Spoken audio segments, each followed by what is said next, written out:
los amantes de los dramas coreanos. Una vez más les doy la bienvenida a mi canal. En este vídeo haré un resumen y análisis sobre el capítulo final de una serie llena de drama y romance que no podía dejar pasar por alto, ya que nos ha tenido llorando a todos los espectadores en sus 16 episodios.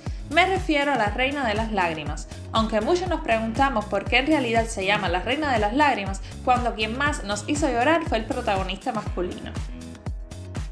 El capítulo final, como ya han publicado los medios, alcanzó los ratings de audiencias más altos en la historia de TVN, superando Aterrizaje de Emergencia en tu Corazón. A mí particularmente el último capítulo me dejó sentimientos contradictorios. Por una parte lo amé, pero por otra no tanto. Ahora les explico el porqué. El episodio se extendió por 1 hora y 50 minutos, una duración que, en mi opinión, resultó excesiva. Quedaban numerosos hilos argumentales sin resolver, lo cual generó una acumulación de tensión hasta los últimos 30 minutos, donde finalmente se produjo el desenlace más emotivo que todos esperábamos. Comenzó con una serie de momentos cargados de drama, cuando Chonu fue mandado a atropellar por Eun-sang.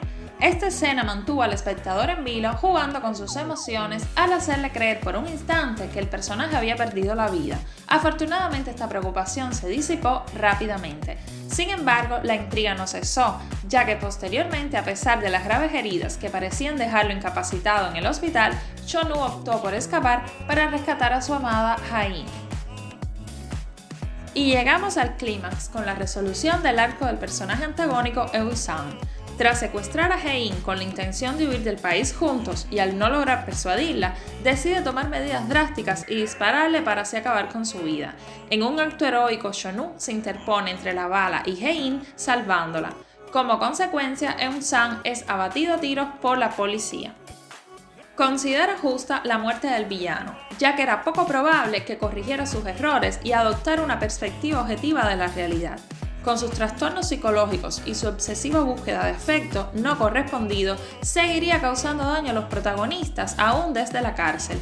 Sin embargo, debo admitir que encontré excesivamente trágicos los eventos iniciales del episodio, desde el atropello a Chonu hasta la posterior herida de bala. Nos adentramos en el destino de la otra villana, Moo Soo-ji, la madre despiadada de Eun-sang. Esta mujer carente de compasión no mostró ningún interés por la muerte de su propio hijo, siendo ella en parte responsable de su transformación en un monstruo. Por ello, su final en la cárcel como asesina y ladrona fue totalmente apropiado. La revelación impactante de que fue ella quien ideó la muerte del hermano mayor de Hae-in añadió una capa adicional de tragedia a la historia. También fue justo que Grace y Dae cumplieran su condena, regalándonos esta última una emotiva escena de reencuentro con So-chol y su hijo, una pareja que nos encantó a todos.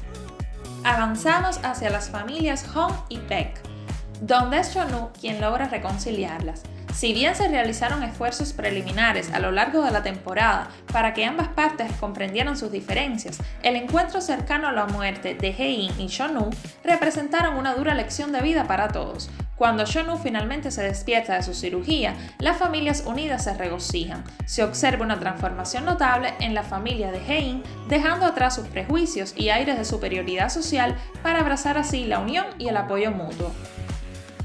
También Bon-ja, tía de Hae-in, y su enamorado nos brindaron momentos sumamente divertidos hasta el último instante, aportando ese toque de comedia y frescura tan necesario. No sé cuál será el personaje favorito de ustedes, pero en mi caso Chonu se destacó. Desde el principio no era respetado, considerado ni valorado por la familia Hong, y como espectadores fuimos testigos de su sufrimiento. La evolución de este personaje me brindó una gran satisfacción. Sin embargo, debo agregar que para ganarse todo ese respeto y aceptación, puso en juego su vida, y fue la mente maestra que logró recuperar todo el patrimonio y el control de Queen Group, que los Hong habían perdido en manos de Eun-sang y de su madre. Como era ya de esperar, Chonu y Hae-in terminan juntos. A medida que ella recupera sus recuerdos, incluso aquellos dolorosos como el aborto espontáneo, su determinación por seguir adelante junto a Chonu se fortalece. Juntos prometen unirse en un futuro para siempre y este compromiso se materializa cuando Chonu le propone matrimonio. Cumplen su promesa, viven vidas largas y felices y crían a una hija juntos. Al final del episodio 16 tenemos un hermoso epílogo en el que un anciano, Chonu, coloca flores en la tumba de Hae-in, quien murió con 84 años. ella lo espera en el campo de la banda en el más allá, donde habían prometido reencontrarse, y la reina de las lágrimas termina cuando Chonu la encuentra allí, habiendo cumplido su promesa de continuar su historia de amor para siempre. Esta última escena resultó profundamente conmovedora. No es el típico final que suelen tener las historias románticas al terminar la serie con la escena de su muerte. Sin embargo, nos deja la satisfacción de que los protagonistas lograron encontrar la felicidad. Si les gustó este vídeo, suscríbanse a mi canal para más información sobre los dramas coreanos más populares. Muchas gracias.